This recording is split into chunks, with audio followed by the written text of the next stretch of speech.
Another week, another candle. This is the weekly market forecast. In today's video, we're going to talk about the markets, altcoins, stock market, gold, coming up after the intro. What's up, guys? This is JC and welcome to the Wealth Engineering channel. The more you pay attention to, the more aware you become. And in this channel, we pay attention to stocks and crypto to find the best place to grow your portfolio. If this is something that interests you, I want you to smash the like button, subscribe, and click the bell. The first Sunday of every month, we look at the markets and we do a monthly forecast. And every Sunday after that, we'll follow up on this prediction to see if we're on or off target. We had a lot of actions in the stock and crypto market this week. I'm going to show you a brand new chart this week on the altcoin sector so that I can show you what's going on actually, but you came here for the truth. Let's just dive deep into it. All right, guys, as usual, we're going to start with the S&P 500. Well, basically, we had a very bullish week the last 2 weeks. That's very interesting. So prior to that, we had opening here and a close above the EMA 21 and also EMA 8 moving averages. The gap keeps getting wider, and also the distance between the candles and the EMA moving average or exponential moving average, it's also getting larger. So that seems to be a very bullish sign for the next coming week for the S&P 500. So maybe stocks will do great as well. And we can look at the NASDAQs. The NASDAQs will have a lot of tech stocks. So this is doing the same pattern. Is going to do great. So next week we can expect to see that. Now what I want to show also is this pattern that we've been looking at for every single video. Every week we look at it. So this rally that we have on the stock market, we're heading towards another challenge of this line right here. And I'm estimating maybe by the end of February, we're going to have a clear challenge to see if we break through this line or do we reject this line and start on a crash. Eventually, this is a bearish divergence. Eventually, what will have to happen is the price will have to follow the indicators. And this is why I have this line right here so that we can remember that, hey, there is a risk of, there's a very high probability of a market correction at some point. But this is going to be very interesting because if we break this line, the next thing we're going to be looking at is, do we make a higher high from this line right here? And that's, if we do this, then we're going to have a very bullish season for the stock market. But until this happens, I would definitely recommend for you guys to be very cautious about how you approach the entire stock market and have a plan. Make sure you work on your plan to see what you're going to do about that. So here's the chart for gold. We had another candle for the week. This candle right here still has a bearish outlook to me. Not only it closes and open below the lines right here, the red line is above the green, but also look at this, the wick here has a lot more sell pressure. It means the price reached this and there was a lot of sell pressure that made the prices drop.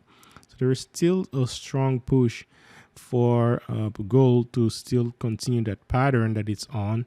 It could have been a bull flag, but right now, maybe next week, we're still going to see what's going to happen. Now, what needs to happen is gold needs to break out this panel right here. And once it breaks it out, we're going to have a nice rally all the way to $2,000. But until this happens, we're still on the channel and we're still heading down. But what I like about it is I like that we're very close on the S&P 500 on a challenging a major trend line. And also I like that the gold price is still laying on the 50 on the RSI. That means it's catching up its breath so that it can start pumping again. What I also like is the price has been going sideways instead of going downward. So now it's also catching its breath.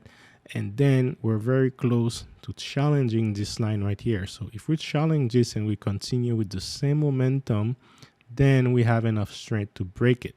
And if we do this, that means we could see a crash. We could see a correction on the stock market. So that's very important to see as well. Bitcoin has been having another great week. We have this candle almost closed in an hour. And very bullish candle. Very interesting. We broke this line right here.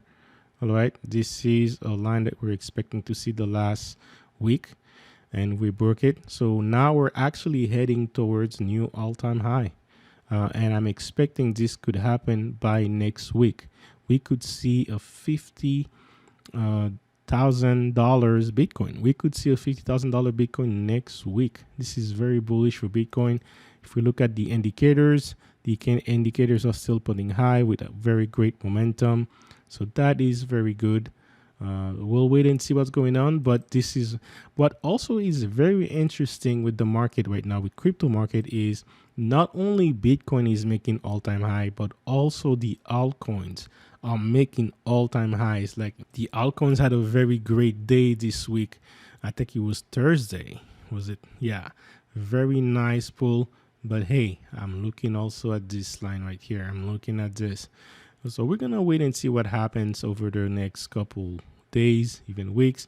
But I'm estimating that there is going to be a rally on Bitcoin so that it reach 50,000. Maybe it might pass 50,000, pull back a little bit, and then the altcoins are going to follow, especially the DeFi sector, especially a lot of ADA has been doing great. AGI has been doing great. These are very good altcoins that I'm holding that have been doing super amazing. So yeah, I would say check out your altcoins and see what's going on. Lastly, I want to talk about the Bitcoin's dominance chart. Now, usually we follow up on this chart right here with these indicators so that we can understand what's going on. I've been talking about the RSI at its lowest point, and it's getting ready to start pumping again. And if this price are going high, it means Bitcoin is getting ready in dominance. But if it keeps going low, it means the altcoins are gaining in dominance. And if you see the trend is basically saying that, hey, Bitcoin dominance, it's losing despite the price getting higher. So that's another interesting point that says, hey, maybe the greater investment in cryptocurrencies right now, it's in the altcoin sector. All right, here is another way that we can see this. I'm only using the moving average instead of the exponential moving average. So it's a different calculator. And also the green line is the 50-day and the red line is 200 days. So I'm measuring 50 versus 200 days. And when we see it from this lens, all right, we're getting another picture of what's going on. We're seeing the price action the last couple days has been happening below this moving average, 200 moving average. That's one thing. Second thing is we see the 50-day moving average curving down and it's about to cross this. So usually when we have price action below these two lines and across, it's a bearish trend, all right? And that means the Bitcoin dominance chart is actually going bearish if this continues, let's say next 2 weeks. And if we get across and the price action stay below this line, it's officially going to be bearish. And that also means we're actually starting altcoin season. And once we get the cross, we'll be officially on altcoin seasons. So that's going to be very interesting. You might see the RSI might stay below 50 for a while. And that also means that your chance to load up on altcoins is here, but you may as well want to do it fast because we don't know how long this altcoin season would last because it's been doing it for a while since January. Bitcoin is also getting ready to start its next pump. So we have to look into that. But with that said, we'll talk on next video.